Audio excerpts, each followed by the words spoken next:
Hi friends, today's recipe Pothi Parota. வாழை இலையில் பரோட்டாவை நல்லா பிச்சு போட்டு சால்னா ஊற்றி அதை பொதி பேக் மாதிரி முடித்து ரோஸ்ட் பண்ண போகிறோம்.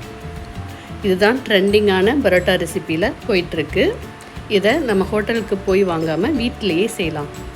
ஈஸியாக சிம்பிளாக டேஸ்டியாக செய்யலாம். வாங்க இப்போது ஒரு 5-6 பரோட்டா நம்ம எத்தனை பேர் இருக்கிறோமோ அதுக்கு தகுந்த அளவுக்கு பரோட்டாவை பிச்சு போட்டுக்கோங்க. சில பேர் பரோட்டாவை முழுசாக லேயராக வச்சு சால்னா ஊற்றுவாங்க. நான் பிச்சு போட்டு செய்ய போகிறேன். ஒரு 5-6 பரோட்டா பிச்சு போட்டிருக்கேன். இது எதுக்கு பொதி பரோட்டா வந்ததுன்னா, நம்ம வாழை இலையை பேக் மாதிரி அந்த பொதி பேக் மாதிரி முடிச்சு வைக்கிறனால பொதி பரோட்டான்னு பேர் வந்தது. இது கேரளா ஸ்பெஷல். புளிச்ச மீன் வறுவல் அதிலேருந்து ஆரம்பித்து பரோட்டாக்கும் போனாங்க. இப்போ எல்லா இடமும் ட்ரெண்டிங் ஆகிட்டுருக்கு. பரோட்டா நல்லா பிச்சு போட்டாச்சு. இப்போது இன்றைக்கி மட்டன் சால்னா வச்சுருக்கேன், அதை ஆட் பண்ணிக்கலாம். நல்லா மேலே ஃபுல் பரோட்டாலையும் பரவுற மாதிரி நிறைய சால்னா ஆட் பண்ணிக்கோங்க. வெஜிடபிள் சால்னா இருந்தாலும் ஓகே, எல்லாமே டேஸ்ட் அருமையாக இருக்கும். ரொம்ப நல்லா ரிச்சி டேஸ்ட் வரணும் அப்படின்னாவே நம்ம சால்னாவில் சின்ன வெங்காயம், மிளகு, ஜீரகம், சோம்பு, ஏலக்காய் போட்டு வதக்கி அதை அரைச்சி அந்த விழுதை வதக்கிறதுல சால்னாவில் ஆட் பண்ணிக்கோங்க. அவ்வளோ அருமையாக இருக்குங்க. இப்போ சால்னா ஆட் பண்ணியாச்சு.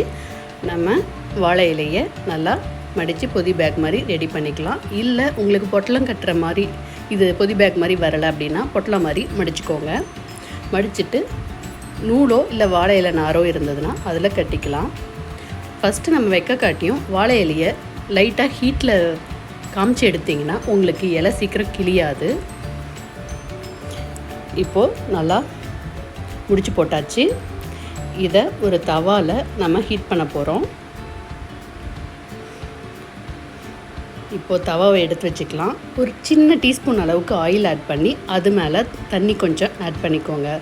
எதுக்குன்னா அப்படியே ரோஸ்ட் ஆகிற மாதிரி அந்த வாழை இலை கலர் சேஞ்ச் ஆகிற அளவுக்கு நம்மளுக்கு நல்லா ரோஸ்ட் ஆகும். வெறும் தண்ணியில் வச்சிங்கன்னா குக் ஆகிற மாதிரி இருக்கும். அதனால் லைட்டாக ஆயில் விட்டிங்கன்னா ஒரு மாதிரி ரோஸ்ட் அண்ட் ஃப்ளேவர் உங்களுக்கு கொடுக்கும். இப்போது நல்லா அந்த பொதி பேக்கை நல்லா எல்லா சைடும் திருப்பி விட்டுக்கோங்க. ரோஸ்ட் ஆனதுக்கப்புறம் அந்த வாழை இலையோட நறுமணம் பார்த்திங்கன்னா நல்லா அந்த பரோட்டாவில் இறங்கியிருக்கும். அது ரொம்ப அருமையாக இருக்குங்க. அந்த வாசனை, டேஸ்ட் எல்லாமே அவ்வளோ சூப்பராக இருக்கும். அப்போது நம்ம 90s 80s டைம்லலாம் பார்த்திங்கன்னா நம்ம ஒரு பார்சல் வாங்குகிறோன்னாவே ஹோட்டலில் வாழை இலையில் தான் வரும். இப்போல்லாம் எல்லாம் டிஷ்யூ பேப்பர் இல்லை பிளாஸ்டிக் பேப்பர் இது மாதிரி யூஸ் பண்ணுறாங்க. பிளாஸ்டிக் பாக்ஸு இது மாதிரி வாழை இலையில் நம்மளுக்கு பார்சல் வந்ததுனாவே டேஸ்ட்டே அருமையாக இருக்குங்க.